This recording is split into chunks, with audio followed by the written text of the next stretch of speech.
The sound of a snapping cable is distinct. It doesn't sound like metal. It sounds like a gunshot in a library. I didn't yell. Yelling wastes oxygen, and right now I needed every molecule of it to hold the hydraulic jack steady against the crying steel of the main support beam. "Don't move," I said.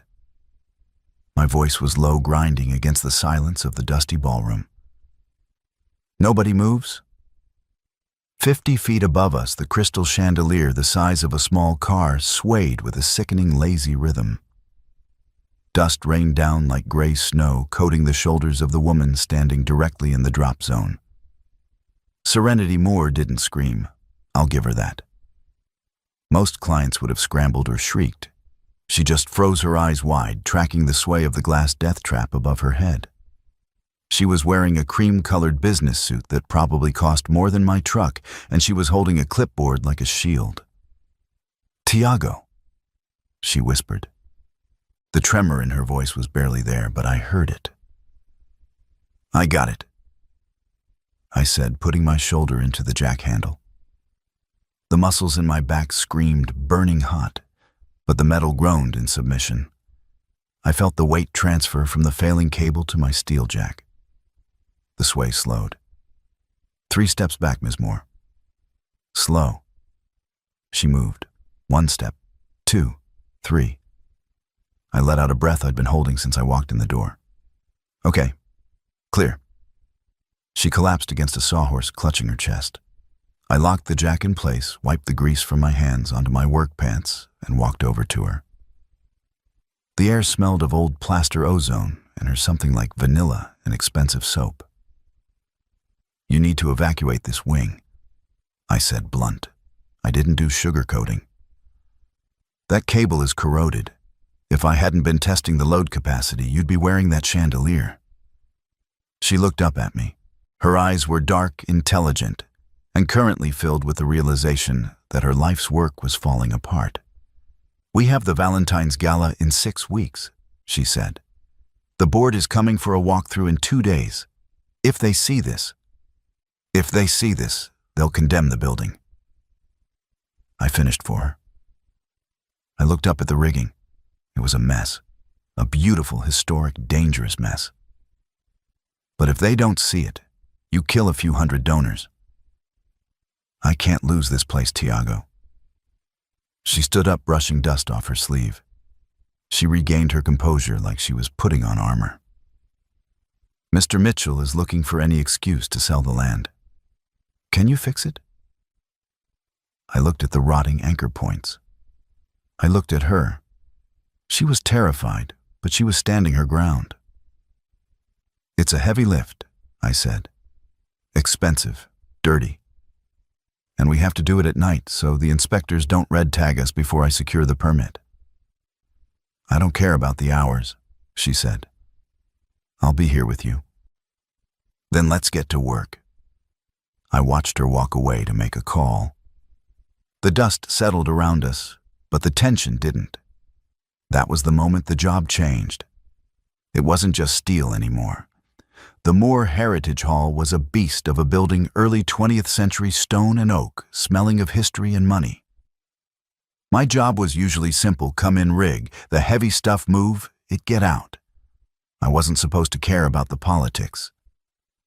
But the politics were standing in the lobby the next morning.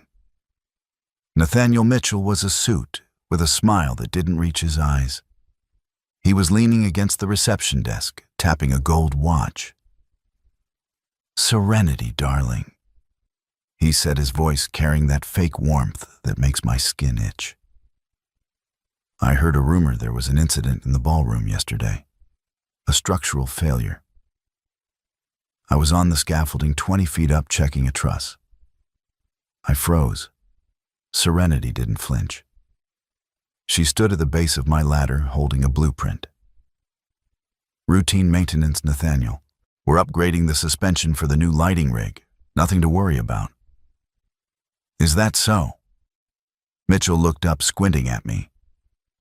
"And this gentleman, he's qualified to handle a historic trust property. Mr. Reed is the best rigging specialist in the state," Serenity said.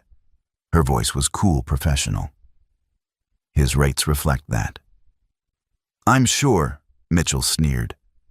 Just remember the audit is coming. One safety violation, one missed permit, and the board votes to liquidate. We have a buyer for the land Serenity. Don't let sentimentality get in the way of profit. He left trailing cologne and threats. Serenity gripped the ladder rail so hard her knuckles turned white. She didn't look up at me. She just stared at the door where he'd exited. He knows, she said quietly. He has someone on the crew feeding him info. I slid down the ladder landing with a heavy thud of work boots on the hardwood. I adjusted my tool belt. Then we give him nothing to see. How the main beam is cracked, Tiago. You showed me yourself. I brace it from the inside, I said, walking over to the blueprint table. I pulled a pencil from behind my ear and drew a quick schematic. Steel flitch plates sandwiched the wood. Invisible from the ground, stronger than the original. But I need the floor clear. No staff. Just you and me. She looked at the drawing and then at my hands. They were scarred, stained with oil rough. Hands that broke things and fixed things. Why me? She asked. Why not just you? I need someone to run the winch controls while I'm up there welding, I said. And I don't trust anyone else on your payroll if Mitchell has a spy. It was a lie. Partially. I could have done it alone. But I didn't want to be alone in this echoing tomb of a building. And I didn't want her to be alone with the wolves circling. Okay, she said. We start tonight. Midnight in a ballroom is a strange thing. The shadows stretch out long and distorted. The silence is heavy. We had been working for 4 hours. My shirt was soaked through with sweat clinging to my back. The heat up in the rafters was stifling. Serenity had ditched the blazer hours ago. She was in a silk blouse sleeves, rolled up her hair, pulling loose from its perfect bun. Tension is holding, she called out from the floor. She was watching the pressure gauge on the hydraulic pump. She learned fast. I liked that. Most suits just wanted to sign the check. She wanted to know how the machine worked. Bringing the plate into position. I called down. I was straddling the beam 40 feet up. The welding torch was heavy in my hand. Shield your eyes. Ready? I struck the arc. Blue-white light exploded in the darkness, sizzling and popping. The smell of burning metal filled the air, sharp, acidic. I worked the bead, fusing the steel to the bracket. It was precise work. One slip, and I'd burn the historic wood, setting the whole place up in smoke. I finished the weld and flipped my visor up. Cut the power. The hum of the generator died. Silence rushed back in. I rappelled down the line, my harness clicking softly. When my boots hit the floor, my legs felt like jelly. Fatigue was setting in deep in the bone. Serenity handed me a bottle of water. She didn't say anything, just held it out. I took it, our fingers brushing. A shock static electricity maybe, or something else zipped up my arm. I drank half the bottle in one go. You're good at this, she said. She was leaning against a stack of drywall, watching me. It's just physics, I said, capping the bottle. Gravity wants to pull it down. I convince it not to. I feel like gravity is winning lately. She admitted, rubbing her temple. It was a gesture I'd seen her do 3 times today. A small tell. She was exhausted. Mitchell. Everything. The debts. The expectations. Everyone waiting for me to fail so they can say, see, she couldn't handle her father's legacy. She looked at the floor. I'm 36 years old, Tiago. I shouldn't be hiding from board members like a teenager in trouble. I wiped my face with a rag. You aren't hiding. You're fighting. There's a difference." She looked up surprised. I stepped closer. I couldn't help it. The space between us felt charged like the air before a storm. "Mitchell is a demolition ball. You're the foundation. He makes noise. You hold the weight."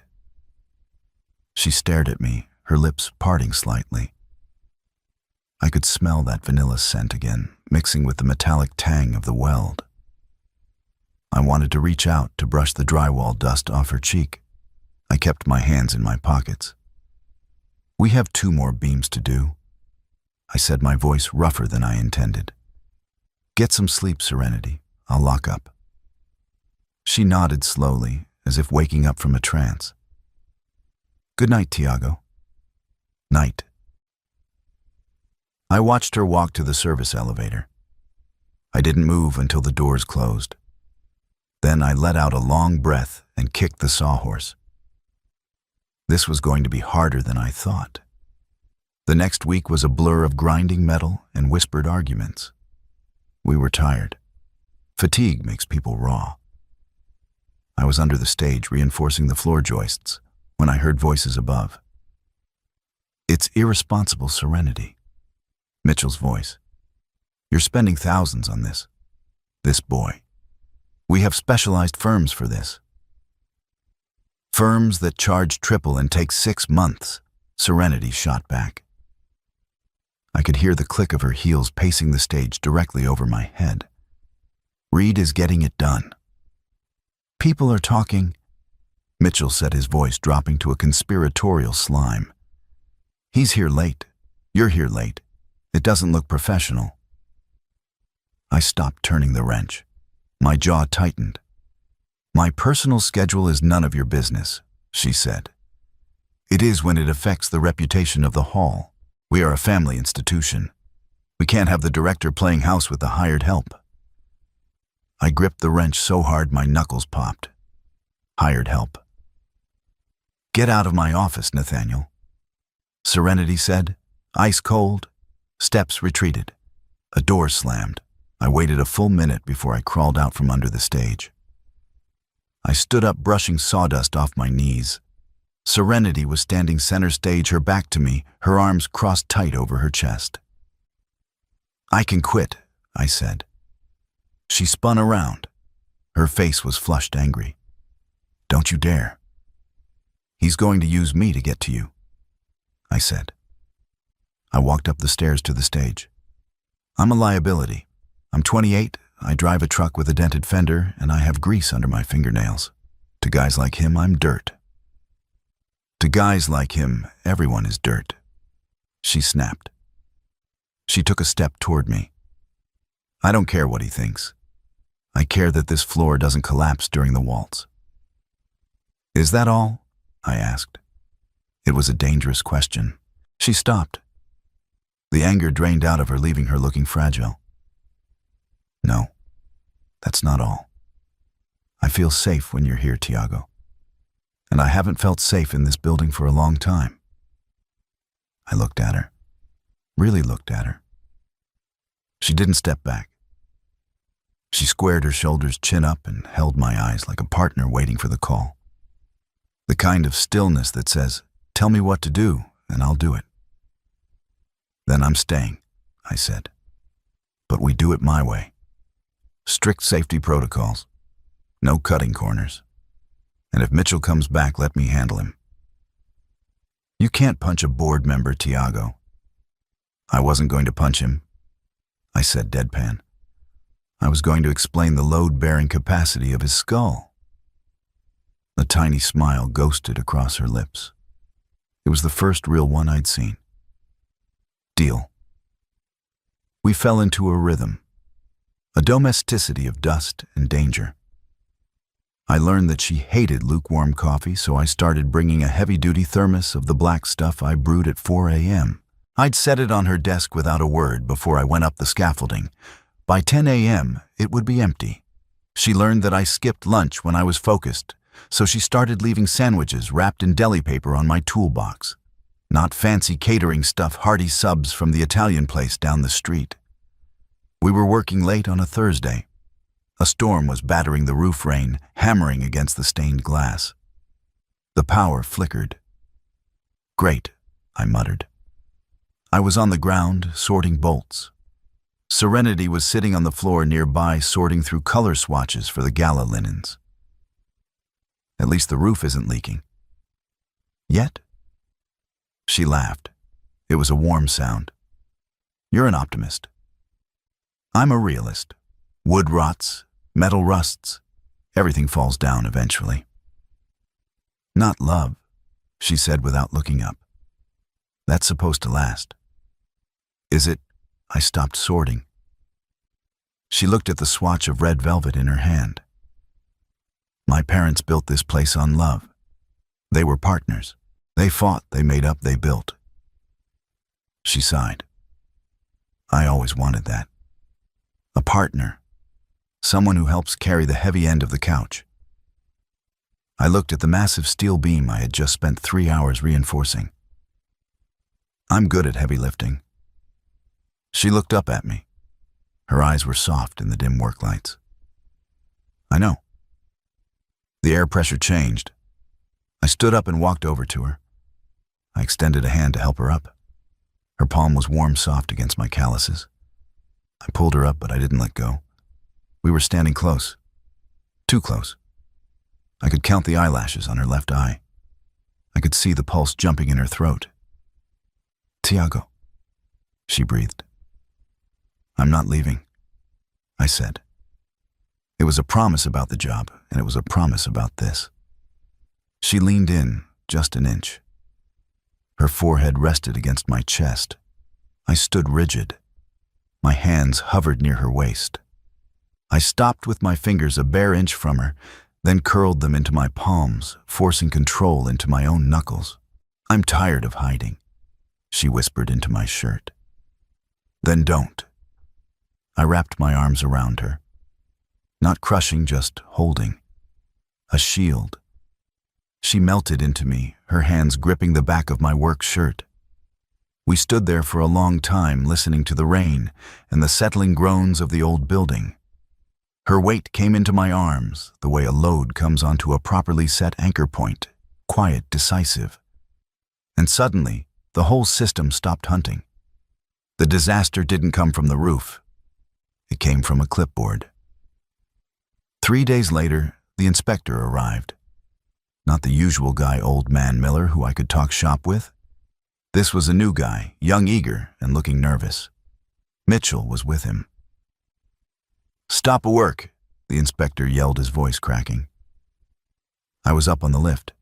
I hit the kill switch on the drill. "What's the problem?" "Anonymous tip," Mitchell said, looking smug. "Report of unlicensed electrical work being done in a wet zone." "I'm a rigger, not an electrician," I called down.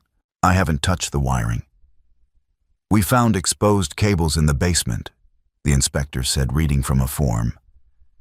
"And unpermitted structural modifications to the main truss." My blood ran cold. The flitch plates? They were legal engineered perfectly, but the permit paperwork was still sitting on Serenity's desk, waiting for the stamp. Serenity came running in from the office. "What is going on?" "Shutting you down, Ms. Moore," the inspector said, slapping a red tag on the scaffolding. "Immediate cease and desist. The building is unsafe for occupancy." "You can't do this," Serenity cried. "The gala is in 2 weeks. If we cancel, we default on the donor pledges." "Safety first," Mitchell said. He looked at me. "And frankly, using unlicensed contractors, well, that's grounds for an immediate review of your directorship, Serenity." He had played his card, and he wasn't betting on safety. He was betting on panic. I dropped off the lift and walked past the inspector without asking permission. I went straight for the basement door. "Mr. Reed, you can't..." the inspector started. "If there are exposed cables, I need eyes on them," I said. No emotion, just procedure. The basement smelled like damp stone and old paint. My headlamp cut a narrow tunnel through the dark. I followed the conduit run to the so-called wet zone. The first thing I saw wasn't a hazard. It was a lie. The insulation had been stripped clean, too clean. Fresh copper shone through bright as a new penny. The dust around it was disturbed bootprints pressed into it like someone had paced while they worked. I crouched and ran a thumb along the cut edge. Razor straight, not frayed, not rodent teeth. Someone had done it with a blade, recently. I took out my phone and snapped photos with the timestamp showing. Then I pulled a Ziploc evidence bag from my truck kit, because bridge jobs teach you to document everything, and picked up what was sitting 2 feet away, like a signature. Wire strippers. Still warm. A smear of fresh electrical tape adhesive on the handle. I carried the bag upstairs and set it on Serenity's blueprint table in front of the inspector. "That's not ours," Serenity said, voice tight. "It was in the dust next to the cut," I said. "And that copper isn't oxidized. This wasn't here yesterday." Mitchell's eyes flicked to the tool for a fraction of a second. Too fast. Too practiced. "Anyone could have left that," he said. "Sure," I agreed. "So we find out who." I turned to the inspector. "Give us 24 hours. I'll cap that run, lock it out, and have a licensed electrician verify the panel. If I can't keep your tag." The inspector hesitated. He was young enough to want to be righteous, but not dumb enough to ignore a documented fix. Mitchell leaned in. "You don't get to negotiate." I met his stare. Calm, flat. "You want the hall condemned. I want it stabilized. The city wants paperwork. Let's give them paperwork." Serenity stepped close to me just enough that only I could hear her. "If we call the police without proof, Nathaniel frames it as me losing control," she whispered. "The trust charter allows an emergency vote if the director is accused of gross negligence. He already has the numbers. He wants me gone by Friday." There it was. Why she couldn't just walk away. Why she couldn't just swing a hammer at him in public. "Pack it up, Reed," Mitchell said louder now for the inspector to hear. "You're done here." I walked right up to him, close enough that he could smell the oil and rain on me. I didn't raise my voice. "I'm leaving because Serenity asked, not because you ordered it," I said. "Touch my equipment again, and I file a report with the city and your insurer. Paperwork hurts more than fists." Mitchell's smile twitched. I looked at Serenity. She held my gaze. Her fingers caught my wrist for a second, tight, unmistakable, then released. A silent promise, "I'm with you." "Go," she said again, softer. "Please, let me keep them calm." I nodded once. I grabbed my tool belt. And I walked out without giving Mitchell the satisfaction of another word. Outside, the rain hit my face like cold needles. I didn't drive away. I parked across the street and watched the loading dock. That night, I came back after midnight with 2 battery trail cameras from the supply house. One went in the basement stairwell. One went in the rigging room hallway. If Mitchell wanted sabotage, I wanted proof. At 2:13 a.m., the basement camera triggered. A man in a polo slipped down the steps with a box cutter in his hand. He knelt by the conduit like he'd done it before. I didn't rush in like an idiot. I waited until the camera caught his face for 1 clean second. Then I walked in with my flashlight and my calmest voice. "Drop it," I said. The cutter clattered on concrete. He bolted up the stairs. I didn't chase. The footage already had him. By sunrise, I had printed screenshots at the city archives, highlighted the timestamps, and stapled them to a statement Daisy signed as a witness. Evidence that didn't care who Mitchell knew.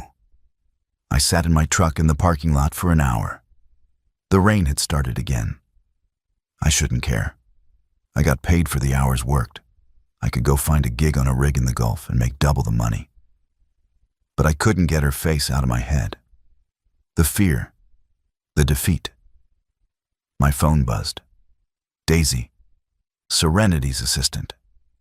Daisy, he's calling an emergency board vote for Friday to remove her and sell to the developers. He says the building is beyond repair. Friday, 3 days. I looked at the hall through the rain-streaked windshield. It was dark, abandoned. If I left, Mitchell won. Serenity lost her legacy. I wasn't a lawyer. I wasn't a politician. I couldn't argue with them in a boardroom. But I knew steel. I knew that building better than anyone. And I knew Mitchell was lying about the structural integrity. I started the truck. I didn't drive home. I drove to the city archives. I spent 2 days digging, not in the mud, but in paper. I hated paper. But I needed proof. I found the original 1920 engineering schematics. I found the loophole in the fire code regarding emergency stabilization. I texted Serenity, "Don't sign anything." She didn't reply. I drove by her house. The lights were off. She was ghosting me. She was probably drafting her resignation letter, trying to save some dignity.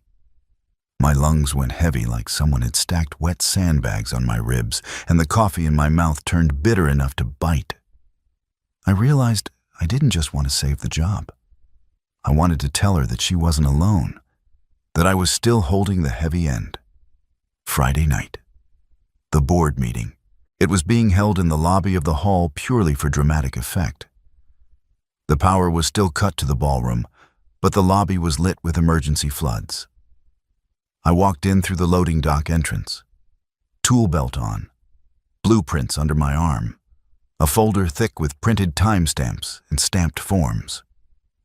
Behind me came City Chief Engineer Davis and a building official with a clipboard, because once a red tag goes up, the city has skin in the game. The second a certified engineer verifies safety, they're obligated to be here to lift it before it turns into liability. I could hear Mitchell's voice echoing. Clearly incompetent management. We have a duty to the trust to liquidate before the city condemns us entirely. Serenity was standing at a podium. She looked small. Defeated, she was wearing black. She started. I have tried my best. I pushed open the double doors. Objection. Heads turned. Mitchell sneered. Security. No need, I said, striding into the circle of chairs. I brought my own. This is Chief Engineer Davis. Davis nodded, looking grim. Evening. Serenity looked at me. Her eyes widened. Tiago, you said the building is unsafe. I said to Mitchell, unrolling the blueprints on the central table. You said the modifications were illegal. They are. Mitchell spluttered. Actually, Davis interrupted. According to City Ordinance 44B, emergency stabilization of a historic landmark does not require a pre-permit if a certified structural engineer signs off within 48 hours.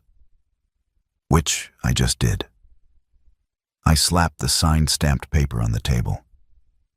The building is stabilized and verified, I said. The tag comes down the moment he records the sign-off. The gala can happen. Mitchell turned purple. This is a trick. You're involved with her. This is a conflict of interest. The room went silent. The gossip was out.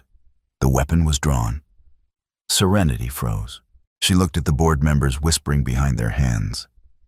She looked at Mitchell, triumphant. Then she looked at me. I stood there covered in drywall dust and rain, holding the blueprints that saved her life's work. I didn't say a word. I let her choose. She took a breath. She straightened her spine. She looked at Mitchell. Yes, she said. Her voice rang out clear and strong. Excuse me. Mitchell blinked. Yes, Serenity repeated.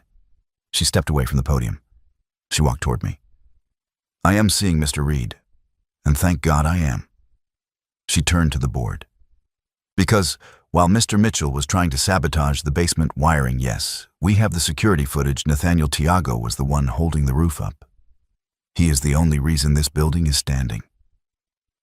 She reached out and took my hand. In front of everyone.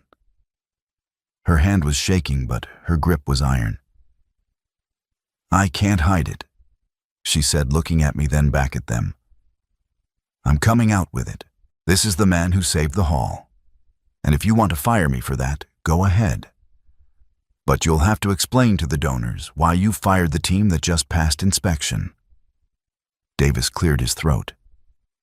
Technically, the building is now code compliant. If you fire them, the permit certification travels with the engineer. I'd advise against it. Mitchell looked around. The other board members were shifting uncomfortably. They smelled a lawsuit. They smelled a scandal turning against them. Fine, the board chairwoman said, standing up. The gala proceeds. We will discuss leadership later.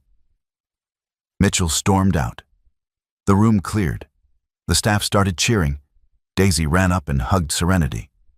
I stood there, still holding her hand. You hired the chief engineer, she asked, looking up at me. She was crying just a little. I filed the emergency verification request the moment the red tag went up. I said, once a certified engineer signs off, the city has to show up and pull the tag. Davis isn't doing me a favor. He's doing his job. You came back, she whispered. I told you, I said, squeezing her hand. I promised to stay by your side. I don't break promises. 2 nights after the vote, the hall hosted a small thank you mixer in the courtyard before the main gala. Warm string lights were draped from pillar to pillar, turning the stone arches into soft gold.